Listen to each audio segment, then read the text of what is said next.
محترمینو یو محترم ورور دا پوښتنه کړې ده چې موږ د پلار سره ګډ وسیږو، پیسې هر څه مې د پلار دي، اختیارات مې د پلار دي، صرف موږ په د پلار په پیسو کاروبار کوو، دکانونه کوو، آیا نو صرف به زما د پلار اختری وي که به ټول کوي؟ محترمینو که چیرې اختیارات ټول د پلار دي، پیسې ټولې د پلار دي، دا زامن صرف د تعاون په طور ورسره لګیا دي،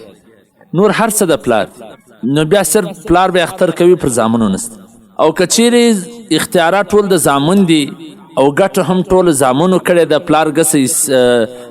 د پلار د طرف څخه ګسه ورکول سوي نه دي، ټول زامنو ګټلي دي، په خپل لاس یې ګټلي دي، په خپل نوکرۍ په خوارۍ یې ګټلي دي، نو بیا چې هر یو نصاب ته رسېدلی وي هغه یو به اختری کوي. په حواله سره د مرقات المفاتح